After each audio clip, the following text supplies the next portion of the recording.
Erik, the floor is yours. You can start when you want. Okay, thank you, everyone. Today, I'm going to talk a little bit about how I view FinOps, as in business value-driven FinOps. Two words about myself. My name is Erik. I'm a FinOps manager currently at the European Commission. I'm a FinOps practitioner and a mentor, and I think I can introduce myself best by my favorite quote, and that is, "You won't win a discussion just because you're right." So that explains FinOps is definitely not a technical problem. First, it's a people problem. So let's dive directly into the topic. Okay. What actually this business value-driven FinOps is. So I guess you sooner or later will have this challenge. Your boss says, have a look at application X and provide some meaningful, deep technical insights to the engineering team. Well, and the issue is obviously that optimizing complex cloud applications obviously is complex and it requires strong technical background. I fortunately have a technical background, but I've discovered a way that even if you don't have access to the engineers or to the architectural artifacts, there's still a way to work around that. So you don't have to basically despair and give up on this challenge. So, but it is a heroic quest. It's not an easy one. So we will together now, in 15 minutes, more or less, conquer the system architecture to provide these deep, meaningful insights without a technical background and without looking at the architecture. So how does it work? We first have to acknowledge a very simple truth, and that is what are actually the cost drivers in the cloud. And that is whenever we store, move, or manipulate any form of data. Okay. That's it. I know it's Captain Obvious, but even if you don't have a technical background, come from finance, come from procurement, you need to realize that data doesn't appear out of thin air. It needs to be moved, it needs to be manipulated, it needs to be stored somewhere. Otherwise, nothing happens in the cloud. Okay. So if we start from that and acknowledge that, then we can actually do something. So how does this actually help us?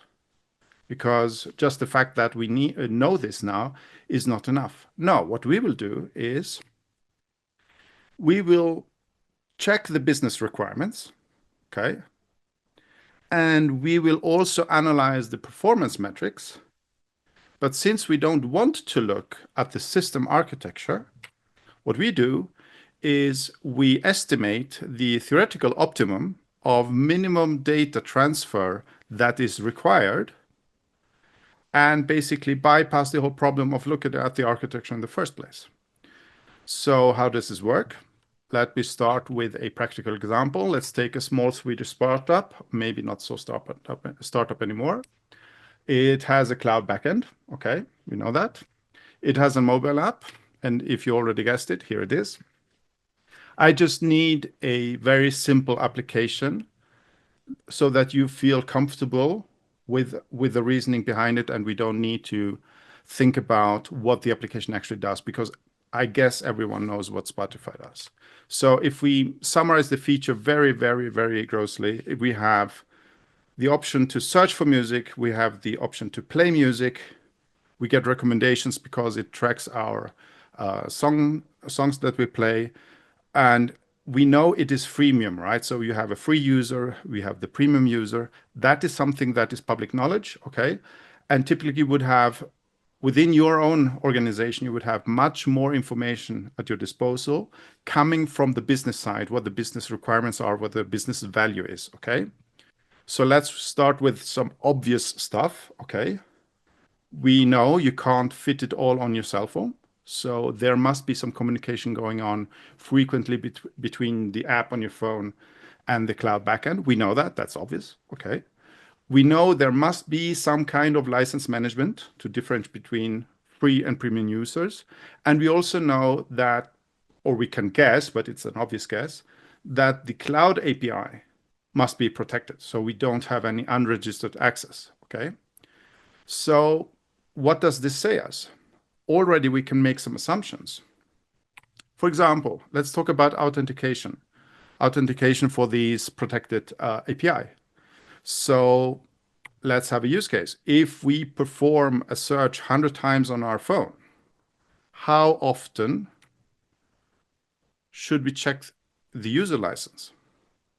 If you want, you can also, input your guesses. I don't know if you can see them now, but try to guess how often at maximum or minimum we should check the license of that user if we perform 100 searches. And let me check if I can just quickly see the responses. No, I mean, if we perform 100 times a search, I see, Alexander, your question, within a day, let's say it's within a day. So we have 100 searches. Okay, how often should we check for the license, right? Oh, sorry. Let me phrase it this way with another example. Let's say that you send your first email as a FinOps practitioner to another department, okay? They might check with your manager who you are, okay? So that they know that your request is legit. But the next request, they know who you are already. They will have some kind of memory. They will remember who you are. They don't need to check again. So the cloud application we are talking about should do something similar, okay? So if we do 100 searches, it actually should check just the ones when we log in at the beginning, what our user license is. So that means if we now check the performance metrics that we have at our disposal, without knowing anything about the architecture, we should see per user, per active user, one license check. That is something that we should derive from our performance metrics or logs, okay? If we see that they have 100 or more license checks, that means that it's not effective, it's not efficient. We don't know the architecture. We don't even have access to the architectural documents of Spotify, obviously. But we know already, if we had the performance metrics, we could already say this is not efficient. That would be a red flag and send something to the engineers and say, hey, check your authentication method. Maybe you should cache them. Maybe you should have an authentication token that you can pass on with each request, so you don't have to check the license of the user over and over and over again, okay? So just by checking the business value or the features of the application, actually, okay, we now have, with some performance metrics at our hand, if we had them, could already make a good estimate if this is as efficient or not.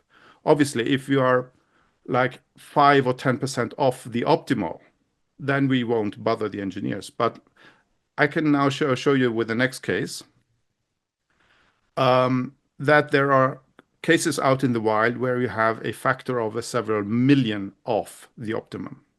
Okay, so let's say if I now am a free user, I get advertisement every couple of songs. I hate that. I am paying for the premium license.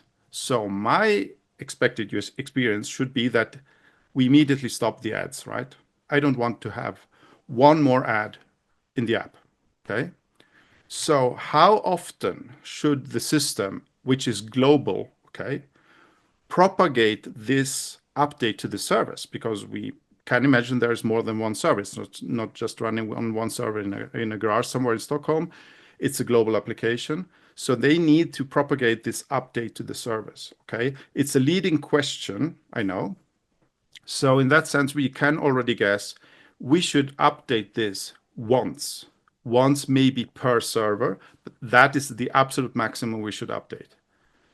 So as I told before, there are applications out in the wild that are far off. So if in the performance metrics, now you check that the propagation of this information somehow is not just once, but millions of times per month.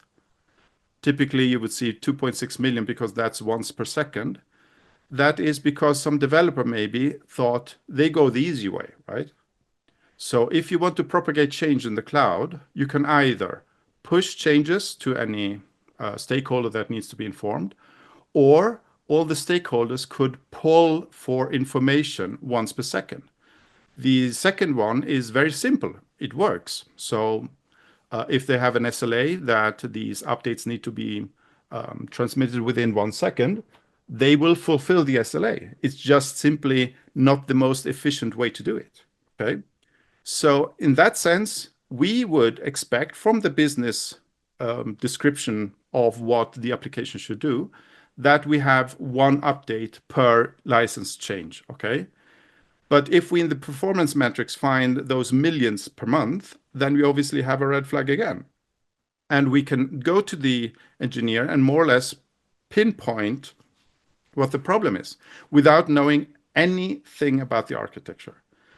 Now, I only have 15 minutes at my disposal, and I'm not able to dive very, very deep in every application, but you can see where I'm heading, right? You can basically break this down into smaller topics or smaller parts, smaller scope of the application, and still just check what is the application or the component or the module expected to do from a business perspective. The product manager who wrote the specification of what they should do, what does it say? We can guesstimate how much data or how often the data should be transmitted. And then we go to the performance metrics and identify how often it actually happens in the wild. And we compare that. And that's it. And that was basically my talk. So I'm a little bit short on time. But if you want to connect on LinkedIn, if you aren't already connected, here's my link. You can screenshot that. And yeah, that's it. Thanks for watching. Thanks, Erik, for this amazing talk. There will be room for questions later on. I think you've addressed some, but I don't know if you have quick comments, and then we can go with Abib. I don't know the one that with the time frame. I think you addressed that, and then do we know what the typical number of searches per user day? Did you answer that one? No, I did not. But it's, how can I say, for this kind of exercise, it's not relevant what the typical number of users or searches is if we can divide by the number. So we get the cost per transaction, basically. Yeah. So we can, if we know, obviously we need to know that from the performance metrics, but we don't need to know it beforehand. So it's not an information we need to research before starting this analysis or investigation. But it's something obviously we need to know once we compare the performance metrics of what has been consumed in the cloud with how often some service was invoked or called, right? Okay. Yeah, I think that moving it to the unit level is the most appropriate to understand it. Okay. And I don't know. wait, we have another question from Okay. Anderson in the So, Q&A. Yeah. Okay. Erik, what would you say for people that are not so technical so they can feel more confident to discuss these kind of things with technical people? Yeah, I think it's if you break it down on this level like I just did, we know you can imagine like it was an SAP application where you design the processes like which department talks. Let's say we have a request, okay? Maybe it's done via email, maybe it's done via form. We don't care. So the information must go from point A to point B. We can map that out in our heads or on paper without any technical knowledge how data should be moved or transferred if it was mails, telephone calls, and pen and paper, right? So that we can do the same thing with data that needs to be moved somehow or manipulated in the cloud. Okay, we just check what the business requirements are, and we then compare that with what actually has been moved as amount and frequency of data. So in that sense, I encourage everyone to not let you feel be how can I say felt down or looked down upon because you don't have a technical background, but you need to be able to guesstimate this kind of data volume or data frequency, and then basically start a conversation with the engineer who then can say, okay, and maybe you're miles off or you're maybe spot on, But basically, if you can imagine how the minimum optimum is, okay, what is the required minimum to actually achieve the business goal that we have with the application, then you should definitely not be afraid to have such conversation with an engineer. Yeah. So in that sense, also one other example that I like to pick is one of the most complex things to optimize in the cloud nowadays are actually Kubernetes, and it's very frequent. You find them in almost every company. But the thing is, even if you don't know anything about how to optimize Kubernetes, it's not right that you simply shy away and say, okay, we don't optimize it. For example, what you can do with it, you can shut it off after office hours if it's not a 24/7 mission critical workload. And if you do that, then you have your typical cost reduction from 168 hours down to 50, and that's 60% something, right?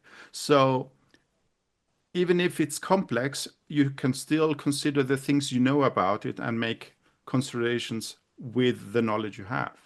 And then you don't have to, how can I say, if you talk to an engineer, they know more about the technical stuff, right? That's normal. Yeah. But you shouldn't talk to them as if you knew more. That's not the attitude you should have.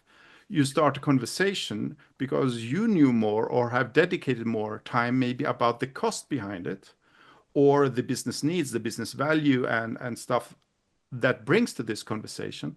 So it's about exchanging information in a collaborative way so that you both can add some insights to this discussion and this conversation.